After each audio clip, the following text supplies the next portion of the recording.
When our forefathers and foremothers came to this country, they all came with a big American dream. And that dream consists of a big car, bigger house, and an even big savings account. We all pursue that big American dream. That's why this country has been drawing immigrants for generations, because one can dream. One can imagine one day owning that big house, one day paying off that car loan and having your name on the title, one day being the homeowner, providing for your family, having that sense of ownership is really important part of what we call American dream. I own my house. I am the king of the hill. This is my place. I own it. I provide for my family. But this American dream seems to forget that even though your name might be on the title, for real, you don't own what it says you own. We are here for a period of time, 60, 80, maybe 90 if you are lucky. After that period of time, the things and the houses and the cars we own will not be ours anymore. After that period of time, all these wonderful titles and deeds issued in our name will mean nothing when you find yourself in the casket in front of the altar. That's why it is important for the Bible to remind us today that we are just tenants, stewards of the vineyard, not owners of it. Maybe you are lucky enough to have paid off your house. Maybe there is no more mortgage you have to think from month to month. Maybe your car is paid off too. But it is important that you and I here today, God owns it all.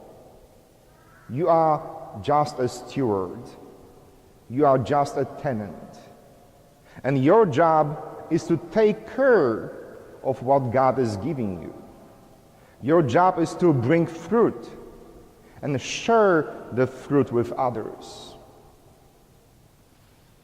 In this great parable that Jesus gives us in today's gospel, we are reminded that as tenants, it is our job to share the fruits of the vineyard with others.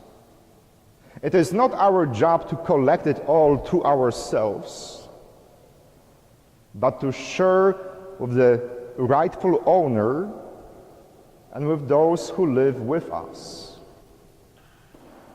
The more blessings you have,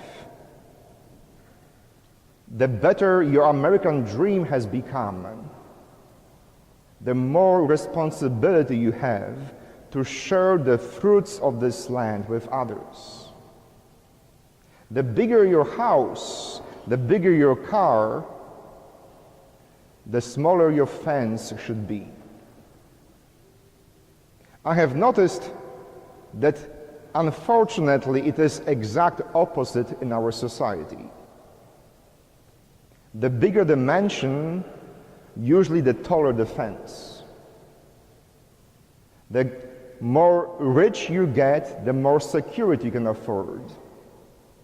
So you build the wall, you build the fence, you protect what you think is yours. But this is not the way of the gospel.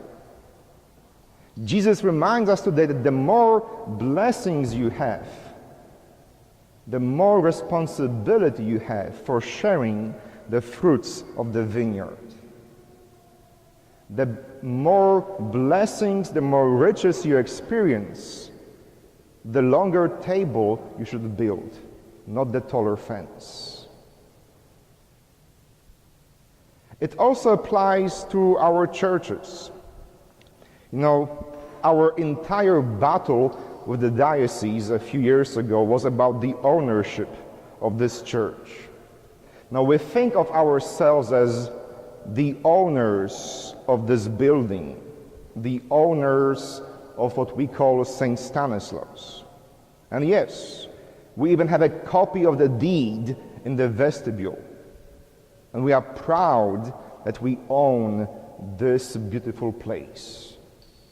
But in the long run, we are just but stewards.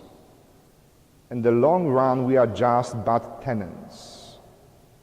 It is our job to share the fruits of what we have as this church with others.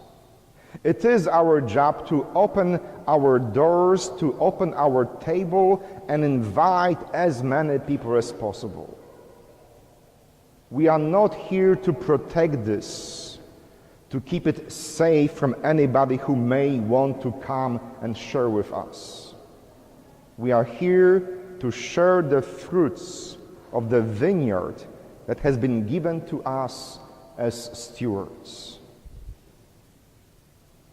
And as I look at this baby, beautiful son of yours, I want to charge you, Sarah and David, with teaching him how to share with others, with teaching him that it is good to save for a big car, to build a nice house, but it's even better to share what you have with his sisters and brothers.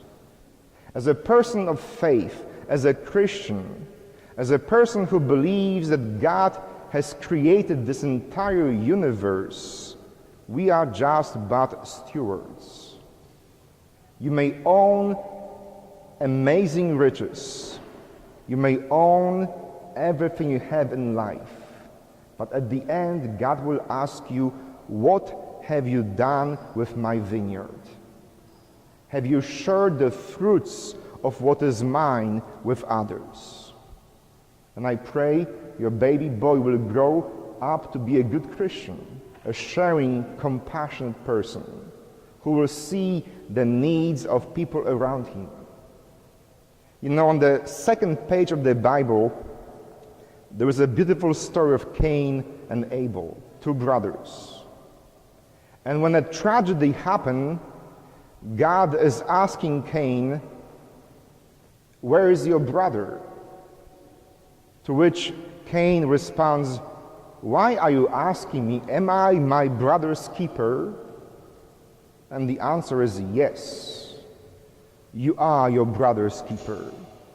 Yes, you are responsible for the well-being of the others. Yes, you and I have been charged with amazing blessings. You and I have been charged with building a bigger table, not a taller fence. Amen.